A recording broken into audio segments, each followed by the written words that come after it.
Hi, I'm Omar, and welcome to Youth News, the place for the next generation to share their opinions on the hot topics affecting their everyday lives.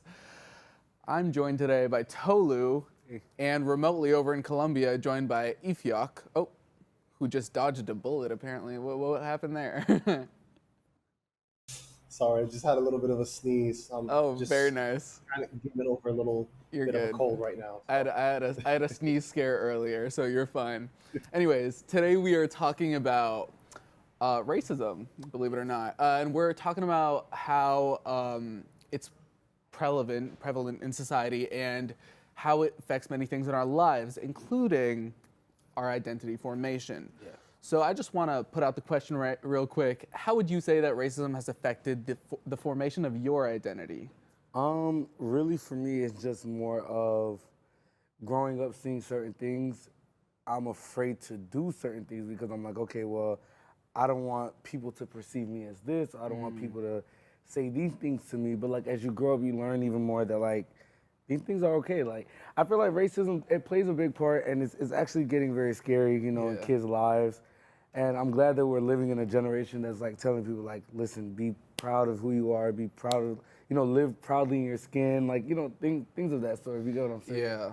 It's we've talked about this earlier in our other segments, check them out, but how people love to put minorities in boxes and how Yes. we must stick to those boxes and we must stick to those attributes, and it gets us further in life Yeah. than if we the latter of, thinking outside the box and acting outside the box and associating yourself with traits that aren't associated with your culture or your race. But yeah, what do you have to say about this?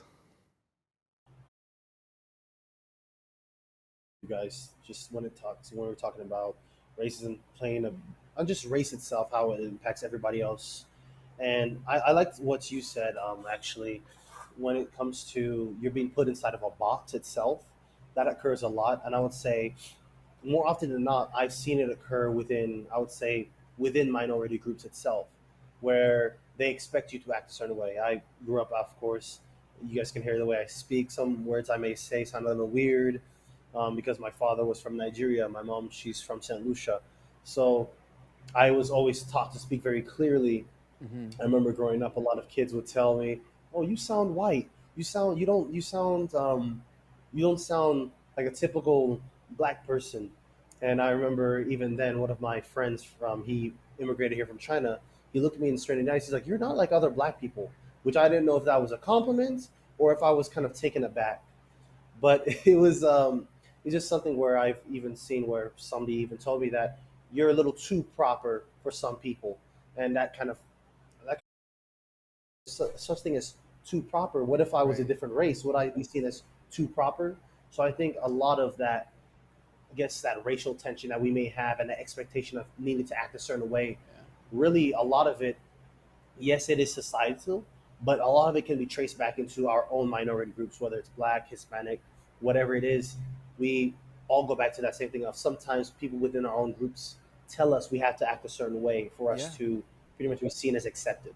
And when you think about it through the lens of identity formation, if you are constantly told you are not, you're not acting the way you should be, you are a little bit too well spoken for your race, Yeah. you are a little bit too feminine for your race. If these things are constantly told to you, imagine how that could impact you through the different stages of your life.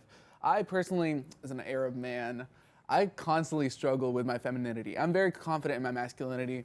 I was raised to be very masculine, and it gets me further in life to be masculine. But it comes to the point where my physical attributes, my skin tone, the hair on my body, my height, my build, everything is associated with masculinity by default. So it brings into the question, where does me begin? If all Yeah. of these things were already set out for me and I have to comply with these restrictions in order to get far in life, Yeah. at least in our slowly progressing, but not yet progressive world, where does me start? When do I start showing my own, my true colors? Yeah. I know people do that, but they often get ridiculed, whether that's online or in the streets, for showing their true colors. You see a lot of feminine black guys coming out, and they're constantly being ridiculed on Twitter, all over Twitter, in the streets. They're like, "What are you doing, man?" They're always like, and it's hard. I mean, you're in a brotherhood yourself. Sorry. How does that fit into the standard in which you're supposed to?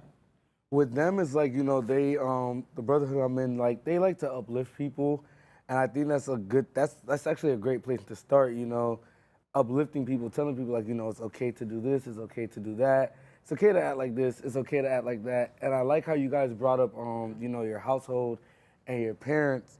For me, I noticed that he said he's Nigerian. I'm Nigerian as well. Really? And I've been taught to, like, speak proper, don't say these words, don't say that. And granted, you know, I'm not, like, you know, throwing, like, any rocks at my parents or anything. It's just, you know, how they were raised. And it goes on to the next child. And, you know, it has to stop at some point. And I feel like all of this starts from the household, especially the whole racism, loving yourself. Some parents, you know, they don't, how do I say it? Some parents are not comfortable with the lifestyle they had. They're not comfortable in their own skin, and then they project it onto their own children, and it just keeps going, and it keeps going, and it keeps going. And it's just like, you know, it makes you form an identity that you now have to struggle with when you're older. Because you get older and you see all these people like, oh, well, she's happy in her skin. Right. Why was I raised not to be happy in my skin? Right. And now you're 27 years old trying to figure out, how do I get to her level of being happy or like being happy of, you know what I mean? I'm sorry, I couldn't even get the words out. What about our other Nigerian brother? What do you have to say about that? Well, so a lot of things say, people look at me and be like, oh, they expect certain things from me. I'm very controversial with things that I say. Yeah. I like to ruffle feathers of both sides. It doesn't matter which it is. And I'll say for me, I grew up, and I still pretty much am. I'm in a very traditional household where the men take lead. My father, he became sick when I was very young, and we started taking care of him and everything like that. And he passed away in 2020. And during that time, my mother, and maybe I'm the opposite of many other people in my generation today, but I applauded her and I thanked her pretty much for her going through and not coddling me. I remember one time I started crying and everything. And she looked at me straight in the eye. She's like, "Ifyok, why are you crying? Just suck it up, man up." That was pretty much her thoughts at the time. And others might have looked and said, "Wow, that's so rude and that's so mean." But for me, I took it as something that was uplifting to me because she on herself was teaching me to pretty much be brought up in a world that is going to be, and I'm saying this from myself being a black man and right in this society, society is going to look at you and put certain standards upon you. And my mother was pretty much preparing me for those times where there's going to be times where society will not care what you feel, not care what you're going through, and it's just life itself. Yeah. And I think just with that, it built up. I can see like the really strong Caribbean and African qualities that are inside of my family, and that was instilled in me. And I think that has pretty much allowed me to accept more of who I am as Nigerian American, Caribbean American. No. I go through and I can say, okay, I'm comfortable in my skin. I'm comfortable with who I am because my family, right there, from my mother, my aunties, my grandfather, my father, they all took it upon themselves to instill inside of me that kind of pride and saying, be proud of who you are. Be proud of who we built you up to be. Yeah. Because like if my dad was here today, he'd be like, Ifyok, you must go through and make sure you are the best you can be. And it pretty much it helps me to keep on pushing forward. What a great lesson to. No, I really like that. I'm gonna steal that from you. No, but for sure, there's a lot to learn. There's a lot that we have been through as, you know, men of culture. Yeah. A lot that we've been conditioned to feel. A lot that we have been that we have grown past and moved past as a result of our progressive society. But I know that other cultures feel differently. You know, a lot of Asian people are deemed feminine, or, you know, a lot of us are fetishized for it. Like, it's very weird, and it definitely has an impact on our identity formation.